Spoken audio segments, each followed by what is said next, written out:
Shopping with Dad, written by Harvey and Miriam Latimer.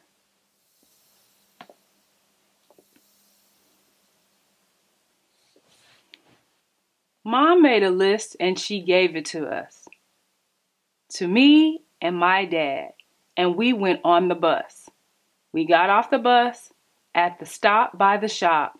Dad found us a cart and then, whoosh, we were off. Dad gave me the list and the pencil to hold.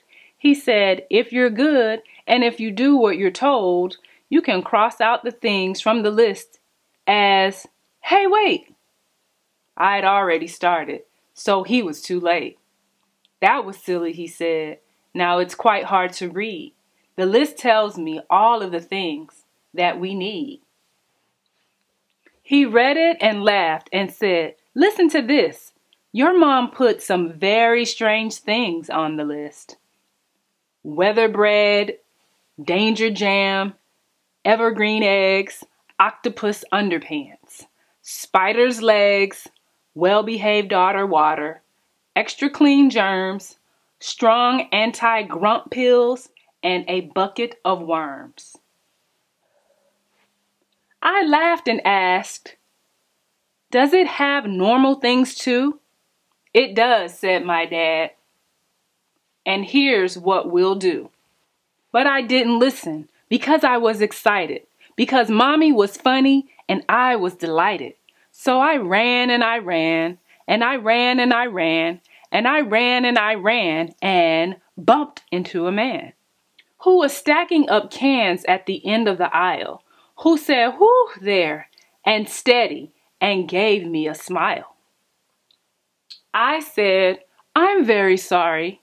I thought it was the best because I knew that my dad was getting quite stressed. And he was, he said. Stop, he said, give it a rest. So I stopped, and I stopped, and I sat, and I stopped. I sat there nonstop. I stopped there and sat. And I didn't starting at all. In fact, I sat till I couldn't be still anymore. I was sitting so still, it was making me sore. It was making me feel that I couldn't quite breathe. It was making me sweat. It was making me sneeze. And the sneezing feeling, it built up inside, and I just couldn't stop it. I tried and I tried. I tried every non-sneezing thing I could do. But, I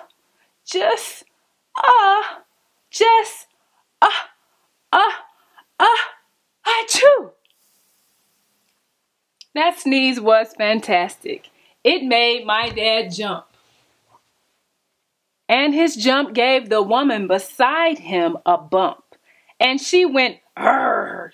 and swung around in alarm, and her bag hit a woman who jogged a man's arm. And he nudged a lady who knocked someone else, and the knock got passed down to the end of the shelf, till the last person bashed the big stack the man built, which juddered and jiggled and started to tilt. And the man who'd been stacking turned slowly around to see his work fall smash, bang, crash to the ground. Smash, bang, bong, crash, ping, wallop, chomp, clung to the floor. And everyone gasped. And one woman swore, mercy. Then a loud, angry voice said, what's happening here? And I thought, and my dad said, oh dear, it was him. No, it wasn't. It was. That's not fair. She pushed me. He shoved me. Did not. It was her. Then the woman my daddy had bumped on the arm, the one who said, grrr, had swung around in alarm. She pointed her finger and said it was him. And they stared at my dad. And my dad scratched his chin. And my dad scratched his nose. And my dad scratched his head. But it wasn't his fault that it's his fault, I said. It was mine. It was me. I sneezed. I sort of exploded as if I was loaded. With a great big wet shout, then my voice faded out. They looked at me hard, so I held on to Dad, who looked 22 proud and a quarter past sad. And he winked at me once, and I looked in his face, and I saw in his eyes the hint of a trace of laughter, soft laughter that couldn't come out. And he said to the man who had started to shout, "Shh." And he said to the people who gave us hard looks with a very slight shrug of his shoulder, "Oops."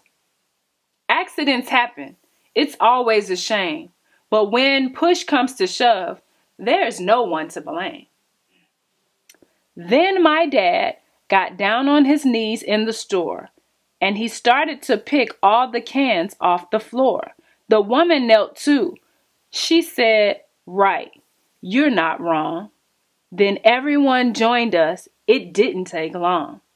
Dad stood up and stretched and said, "That wasn't hard." So we finished our shopping. He paid with his card.